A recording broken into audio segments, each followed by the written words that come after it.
From Sacred Heart University in Fairfield, Connecticut, this is The Pulse.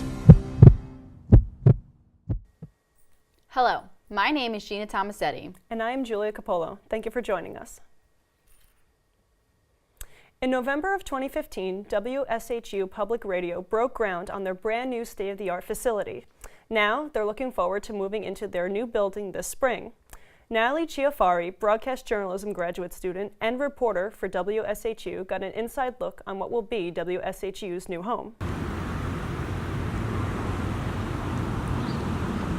For the past 30 years, WSHU Public Radio has grown tremendously. They started out in this tiny Cape Cod-style colonial, and now they are moving into a beautiful brand new building. I'm a part of their News Fellowship program, where young journalists have the opportunity to write and report for their station. I was given the opportunity to take a private tour of our new home with our general manager, George Lombardi, and news director, Dan Katz.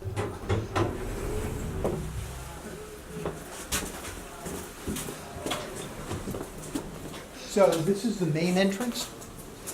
When people come in, we've got our donor wall.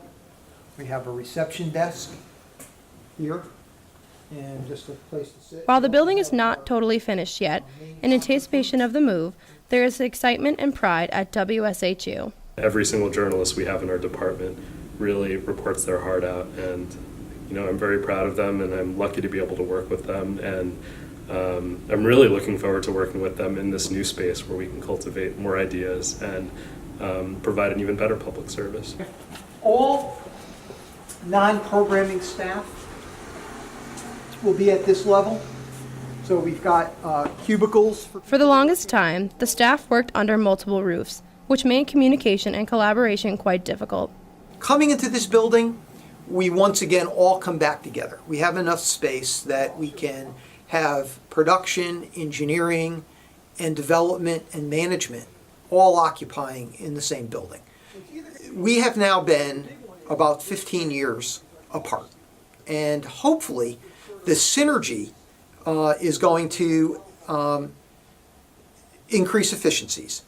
And the ability to bring a donor into this facility and to show them a vision of what we can do in some of these things, I hope is going to spur fundraising to the next level.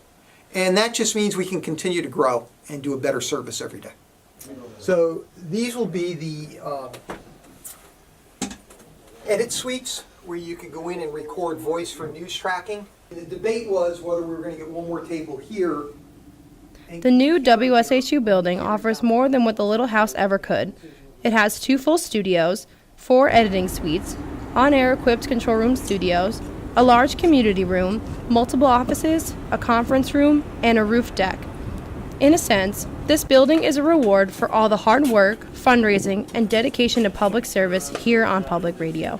As a little station, we've punched well above our weight for 30 years.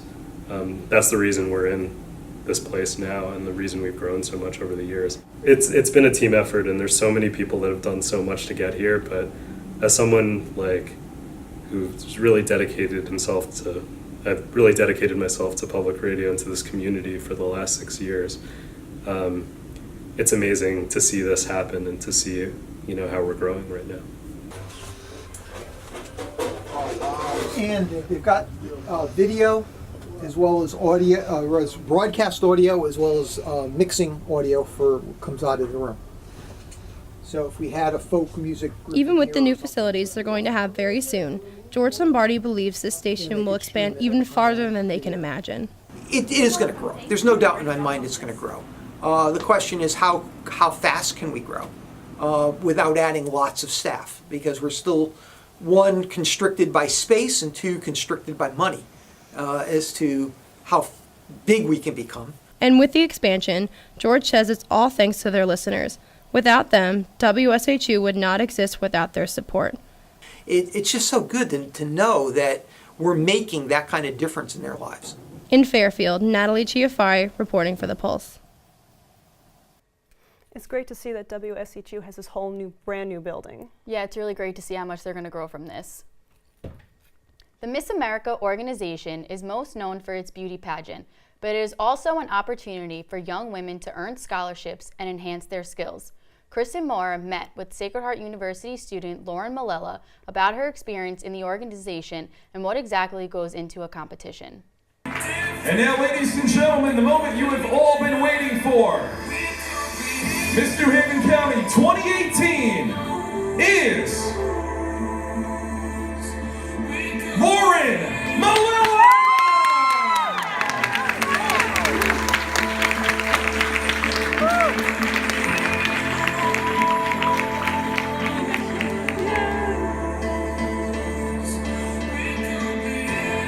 Meet Sacred Heart University graduate student Lauren Malella. She is 23 years old and is studying applied psychology in the hopes of one day attending medical school. I sat down with the full-time student to learn more about her journey in the Miss America organization. So I started doing pageants my junior year of high school. A family friend introduced me to the organization because I was performing professionally at the time, so I had a really good talent, and they thought it could help me pay for school, which it ultimately did. I won $69,000 in scholarship. Miss America is the largest women's scholarship provider in the country. It's a pageant, but its goal is to empower women, to give them a voice and confidence. It involves 5 phases of competition, the first being an interview with a panel of anywhere from 5 to 7 judges. And then you have swimsuit, which is lifestyle and fitness, evening gown, which is about your confidence, your style, your poise. You have talent, and then you have onstage question. While preparing for the different competition phases is rigorous, Lauren explains exactly how contestants move up in the organization. We started a local, which is anywhere in your community. Anyone is eligible to compete if you're within the age range, you've never been married, you've never had a child. And then you move to your state. So in June I will be competing for Miss Connecticut. And then if you win your state, you go on to Miss America. Through her hard work and dedication, Lauren has been rewarded with multiple titles. So my very first title was Miss Dutchess County, and I went on to win Miss New York's Outstanding Teen. And then last year I got back into pageants and I held the title of Miss Copper City, which is in upstate New York. And I'm currently the Miss New Haven County and crossing my fingers for Miss Connecticut. While winning Miss Connecticut is Lauren's current goal, she also reflects on how the organization has personally impacted her life. Finding a life balance is very important in any job or extracurricular activity. So pageant schedules are very demanding, but they also give you a chance to kind of look in your heart and find what's important to you. So I think volunteering is extremely important, not just for your soul, but also just for your community. And I think community involvement is a great aspect of your life, and that's why it's important to me. So my life-work balance kind of reflects that. For the next couple of months, Lauren will be meticulously preparing for the statewide event, which will take place June 8th at the Palace Theater in Waterbury, Connecticut. Reporting from Fairfield, Connecticut, this is Kristen Moore for The Pulse. I have a lot of experience with how much hard work and dedication goes into these competitions since I was on the dance team here at Sacred Heart University. Yeah, and speaking of Sacred Heart University, I think it'd be great if we had a Sacred Heart University student win Miss America. Coming up after the break, we will hear how the Sacred Heart University community has been participating in the Me Too movement.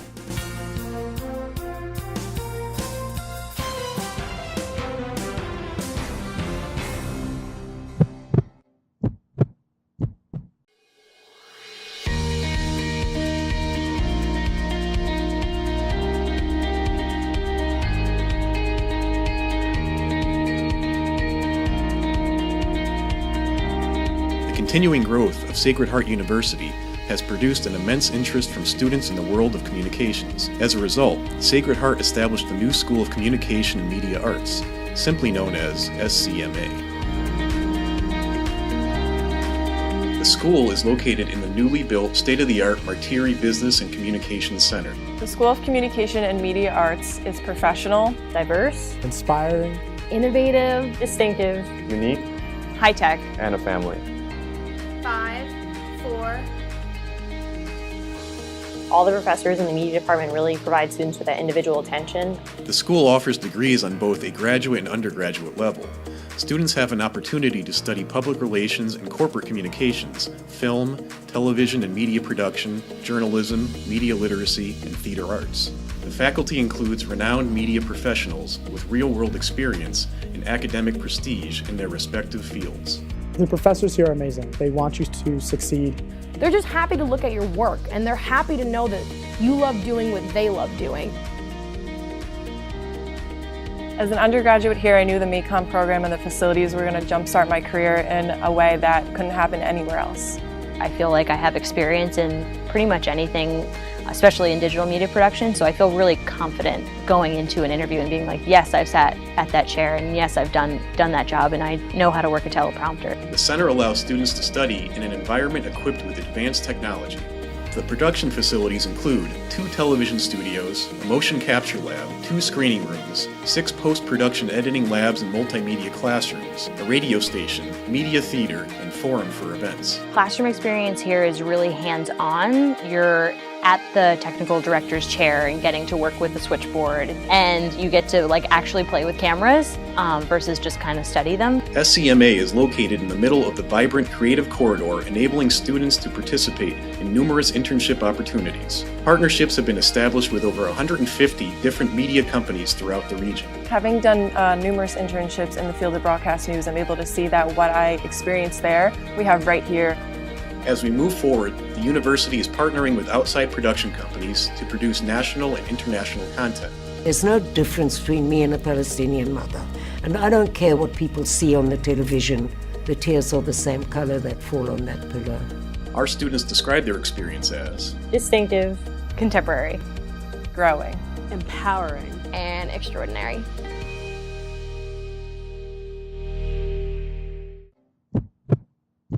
Hello, and welcome back to the Pulse Plus. Every year, Sacred Heart University's Delta Tau Delta fraternity hosts a white ribbon campaign to stop violence against women. This year, the event was held in the University Commons and had an overwhelming turnout. I met with students and staff to discuss this relevant and vital cause affecting so many every day. On February 23rd, students and community members flooded the auditorium for SHU's annual White Ribbon Campaign. The campaign is a global movement of men and boys working to end male violence against women and girls. Given that the movement was formed by a group of pro-feminist men, it only made sense that the Delta Tau Delta fraternity continued the cause here at Sacred Heart. James Craven is the philanthropy chair of Delta Tau Delta and host of the event.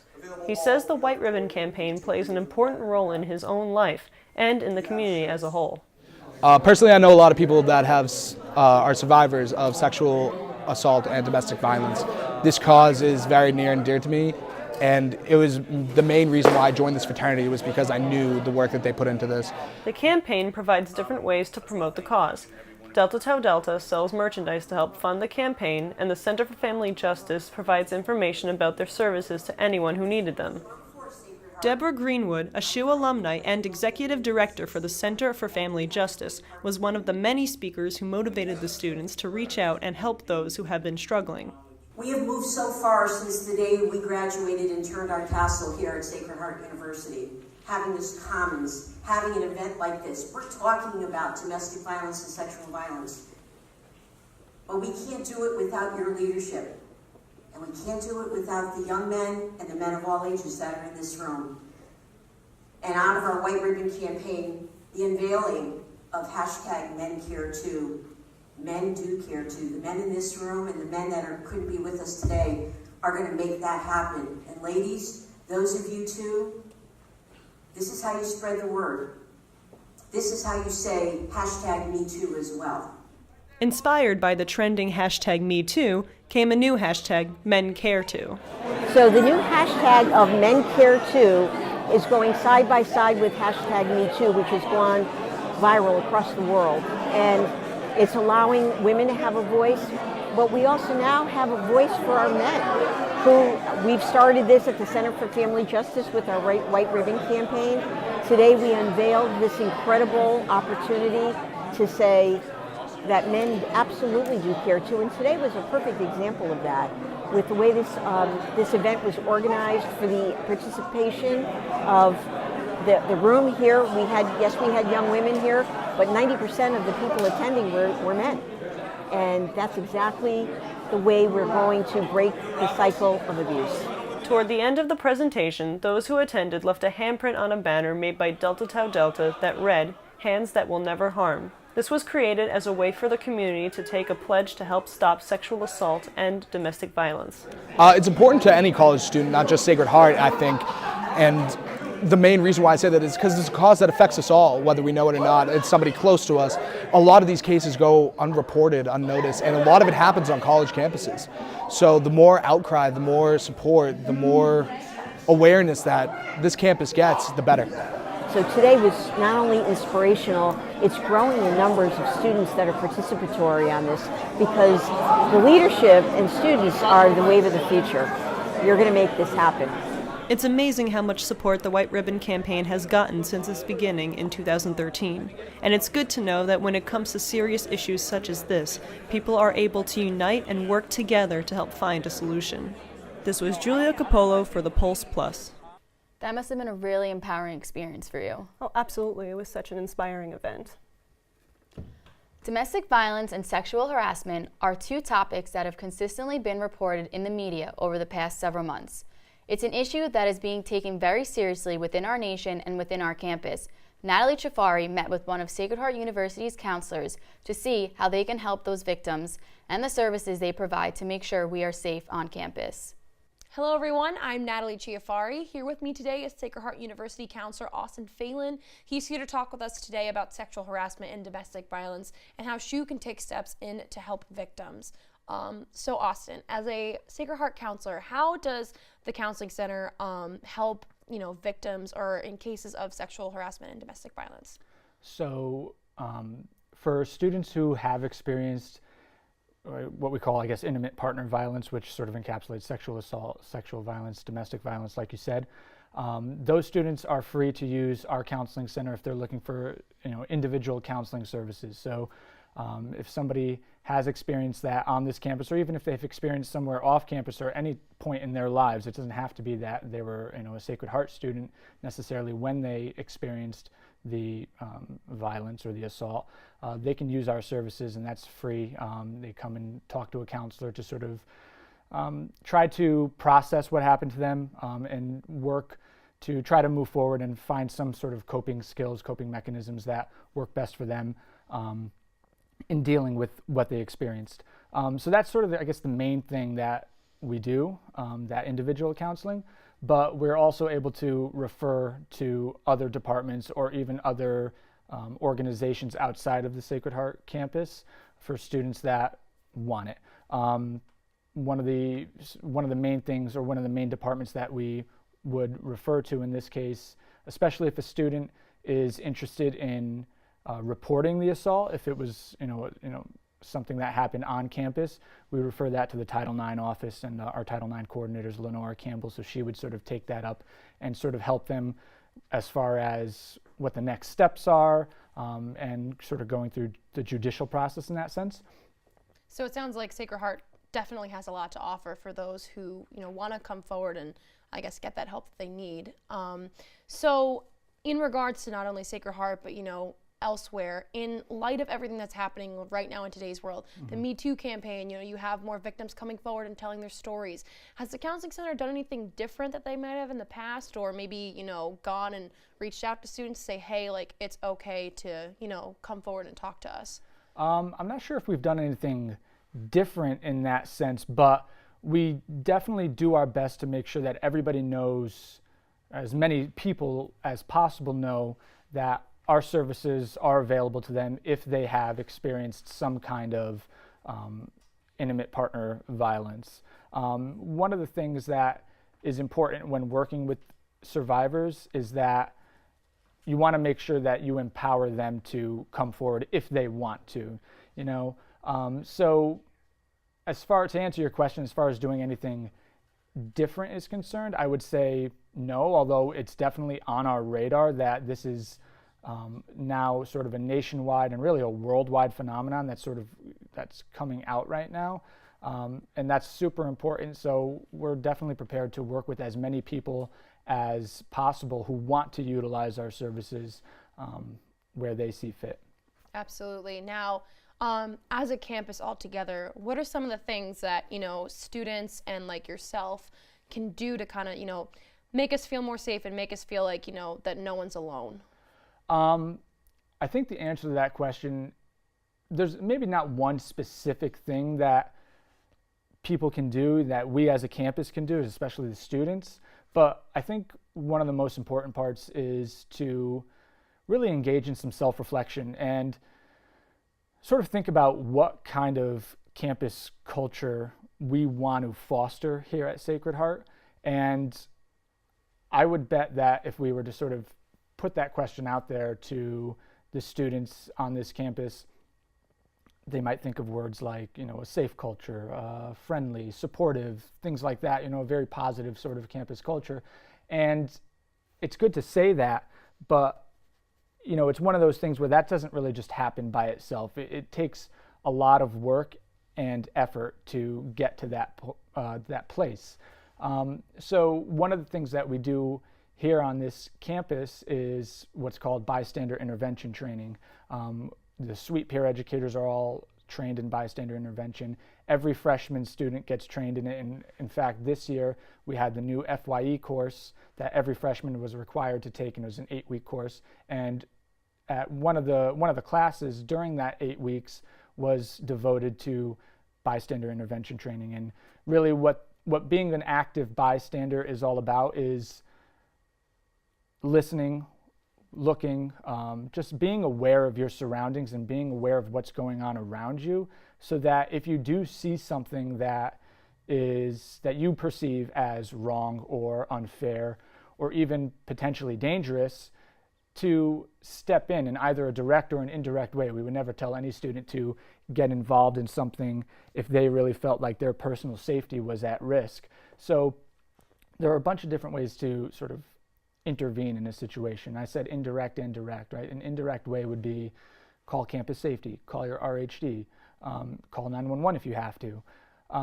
But a direct way is sort of just like it sounds, sort of stepping into a situation if you feel safe enough and you feel confident enough to stop a situation that you feel like could potentially cause somebody else harm. So to answer your question, I think the best thing would be to, again, self-reflect, think about what kind of campus culture that you want here, and pay attention to your surroundings. Pay attention to what's going on around you, whether you're just walking around on campus, whether you're in class, whether you're at a party, a sporting event, all of the above, and making sure that you're taking personal responsibility. And I think that's probably the most important part, is taking personal responsibility to make this campus the best place that it can possibly be, so that issues of sexual violence or intimate partner violence, relationship violence is eliminated as much as it can be.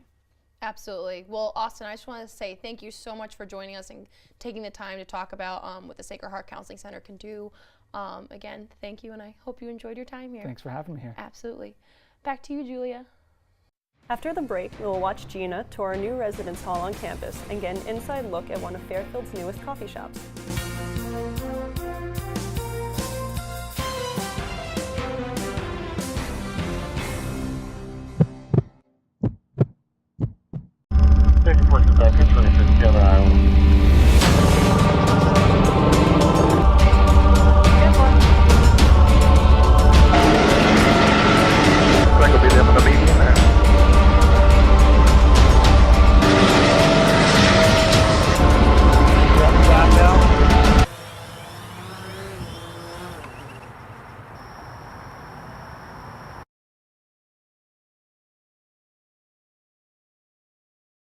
Helipad operations currently suspended. Please contact Sacred Heart University prior to attempting to land any helicopters, Harrier jets, or any vertical takeoff lift aircraft at Sacred Heart University's West Campus, subject to terms and conditions.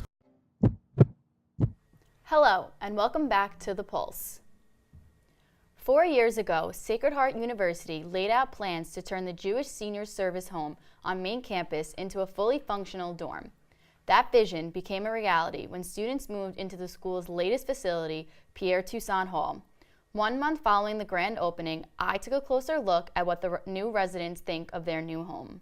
Sacred Heart University proudly opened its newest dorm facility, Pierre Toussaint Hall, after 4 years of planning and construction.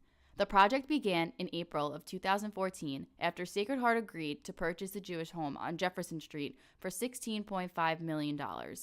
Construction and renovation officially started in the spring of 2016.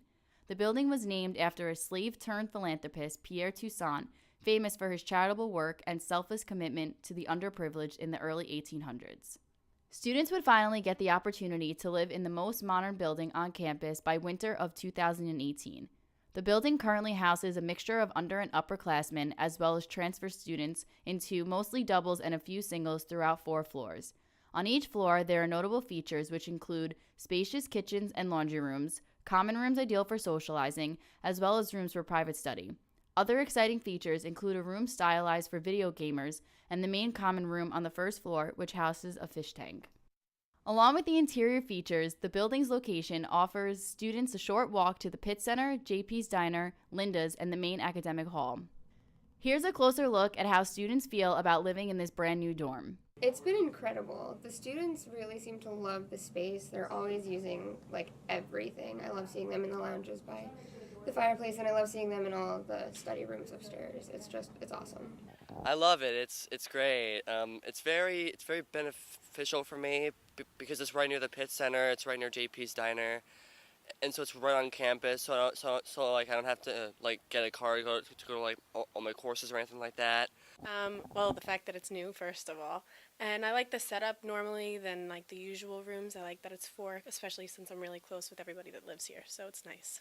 It's really roomy, and as well, the new amenities are really nice. And living on campus, so centralized, is really nice convenience. Everything's right around you. Well, it's close to everything. You have everything you need. It's close to the cafeterias and the library and the classes, so you can really sleep in. It's pretty cool. It's definitely more spacious than what we had last year, at least in North and stuff, and it's a little more there's only 4 of us instead of 12, so it's nice. Absolutely love it. Went from coming from the Marriott for all of the first semester to here, so that transition from there to here is unreal. I like living in this building because I got to meet 3 new people, and it's brand new, it's super clean, and we have our own bathroom. The common rooms are beautiful. There's areas to study. They gutted the whole inside of the building, and it's all new and very nice. It's on campus and it's close to the Pitt Center. I play football, so it's right there. It's the same reasoning. It's center, everything, food, football, weight room, it's all perfect. Classes, it's 30 seconds in every direction. It's awesome. For many of the students who are now the new residents at Tucson Hall, it has been a long wait, but well worth it. This is Gina Tomasetti reporting for The Pulse. I'm not gonna lie, I really wish I lived there during my undergrad. Yeah, me too, and the students seem to really like it. Drinking coffee is a habit that many people enjoy every day. Shearwater is the first and only coffee bar in Fairfield County that exclusively sells certified organic coffee. Finding a place that helps us to stay healthier while offering a more delicious cup of Java tempted our reporter, Fawad Amalki, to have a taste.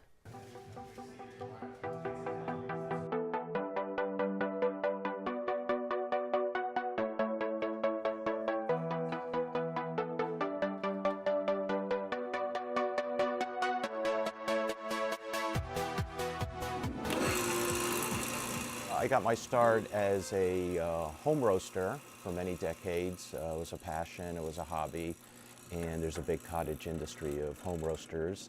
And a lot of them at some point make a decision to become a full-time business roaster. I decided to do that and start my own company. And it's now 4.5 years later.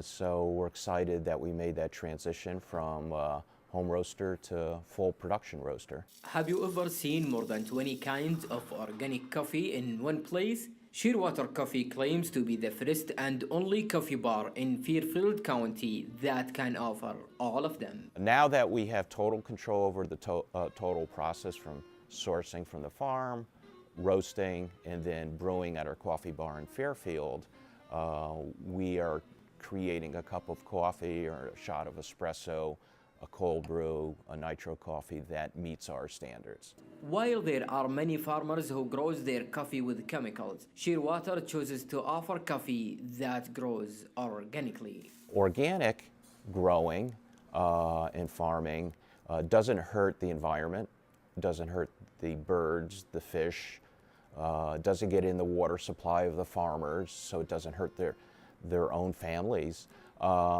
And then organic integrity needs to be maintained It can't be exposed to chemicals that can transfer all the ways from shipping to storing to roasting.